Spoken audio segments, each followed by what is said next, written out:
ఆ నియోజకవర్గ ప్రజలు ప్రతి 5 సంవత్సరాలకు ఓసారి అధికార మార్పిడి కోరుకుంటారు. కులమతాలకు అతీతంగా తమకు నచ్చిన నాయకుడిని ఎన్నుకోవటం ఆ నియోజకవర్గం ప్రత్యేకత. పార్టీలకు అతీతంగా పనిచేసే నాయకుడిని ఎన్నుకోవడంలో ఆ నియోజకవర్గ ప్రజల తర్వాతే ఎవరైనా అనడంలో అతిశయోక్తి లేదు.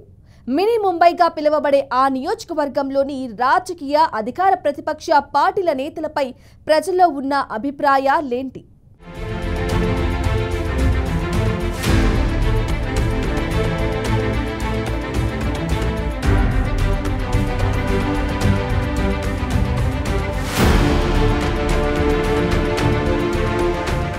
చీరాల మినీ ముంబై వస్త్రాలకు ఎంత ప్రసిద్ధో తలపండిన రాజకీయ నాయకులకు అంతే ప్రసిద్ధి. రాష్ట్రాన్ని ఆర్థికంగా గాడిలో పెట్టిన మాజీ మంత్రి రోశయ్యకి ప్రత్యక్ష ఎన్నికల్లో అండగా నిలిచిన చీరాల నియోజకవర్గ ఓటర్లు మిగిలిన నియోజకవర్గ ప్రజలకు ఆదర్శంగా ఉంటారు. 1952లో ఏర్పడిన ఈ నియోజకవర్గం కమ్యూనిస్టు పార్టీతో సహా ఇండిపెండెన్స్ అభ్యర్థులను ఆదరించింది. ఈ క్రమంలో గతేడాది జరిగిన ఎన్నికల్లో స్థానిక అభ్యర్థిని కాదని స్థానికేతరుడైన మద్దలూరు మాలకొండయ్యను చీరాల ఓటర్లు అసెంబ్లీకి పంపారు. అయితే వైఎస్ఆర్సీపీ నుండి తొలిసారిగా పోటీ చేసిన కరణం వెంకటేష్ స్థానికుడైనప్పటికీ ఆయనను స్థానిక ఓటర్లు ఓడించడం విశేషం. అయితే మాజీ ఎమ్మెల్యే అమంచి కృష్ణమోహన్ మరోసారి చీరాలను పాలించాలనే కలను వైసీపీ నుంచి పోటీ చేసిన కరణం వెంకటేష్ తొలిసారి ఎమ్మెల్యే కావాలనే తన కోరికను గత ఎన్నికల్లో టీడీపీ అభ్యర్థిగా బరిలో దిగిన మద్దలూరు మాలకొండయ్య తుడిచిపెట్టారు.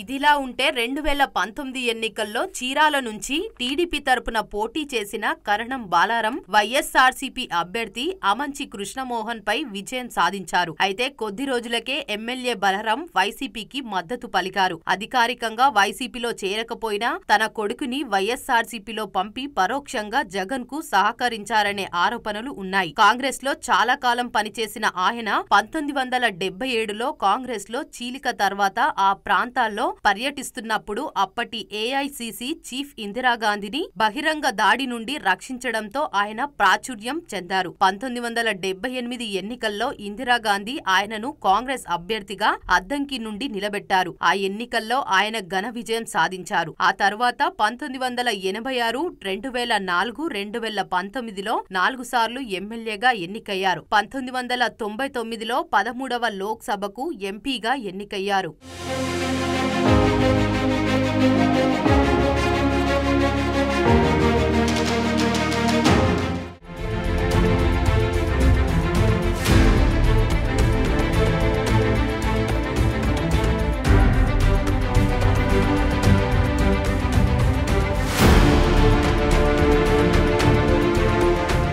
ఇక టీడీపీ నుండి ఎమ్మెల్యేగా గెలిచిన 2019లో కరణం బలరాం పలు రాజకీయ కారణాలతో వైసీపీలో చేరడంతో టీడీపీ అధిష్టానం చీరాలకు ఎడం బాలాజీని ఇన్ఛార్జిగా ప్రకటించింది. అయితే ఆయన పార్టీ కార్యక్రమాలను సరిగ్గా నిర్వహించకపోవడంతో ఎంఎం కొండయ్యను చీరాల ఇన్ఛార్జిగా ప్రకటించారు చంద్రబాబు. ఏపీ, తెలంగాణలోని వివిధ ప్రాంతాల్లో వ్యాపారాలు కలిగి ఉన్న ఆయన చాలాసార్లు చీరాల టికెట్ కోసం ప్రయత్నించారు. మద్దులూరి మాలకొండయ్య 2 దశాబ్దాలకు పైగా టీడీపీలో ఉన్నారు. కొండయ్య 2009లో ఒంగోలు లోక్సభ నుంచి టీడీపీ అభ్యర్థిగా పోటీ చేసి ఓడిపోయారు. ఈ క్రమంలో టీడీపీ పట్ల ఆయనకున్న అభిమానం, నిబద్ధత ఎమ్మెల్యేగా గెలిచేలా చేశాయంటారు నియోజకవర్గ ప్రజలు.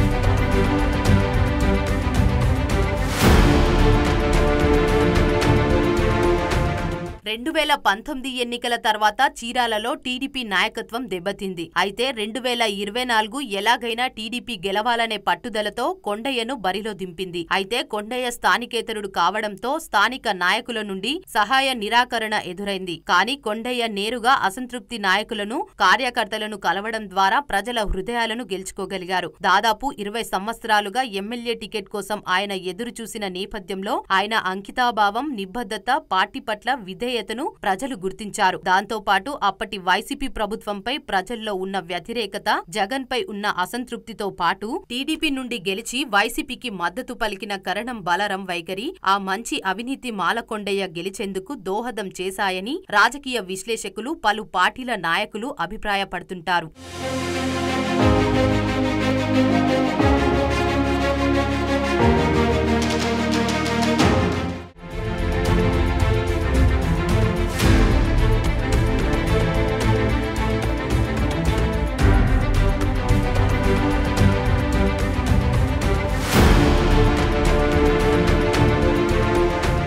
ఇక మద్దలూరి మాలకొండయ్య ఎమ్మెల్యేగా గెలిచాక స్థానికంగా ప్రజలకు అందుబాటులో ఉంటున్నారనే టాక్ వినిపిస్తుంది. స్థానికేతరుడు అయినప్పటికీ తనను గెలిపించిన ప్రజలకు నిరంతరం అందుబాటులో ఉంటున్నారని స్థానికులు చెబుతుంటారు. ఏ కష్టం వచ్చినా తమ ముందు ఉండే ఎమ్మెల్యే మాలకొండయ్యకు కార్యకర్తలు తమ సమస్యలు చెప్పుకోవడంలో వెనుకడుగు వెయ్యడం లేదు. అంతే నిబద్ధతతో నియోజకవర్గంలో ఎక్కడా ఏ కార్యక్రమం జరిగినా పిలిచినా వెంటనే కాదనకుండా ప్రతి చిన్న కార్యక్రమానికి హాజరవుతూ నియోజకవర్గ ప్రజల మనసు గెలుచుకుంటున్నారనే టాక్ వినిపిస్తుంది.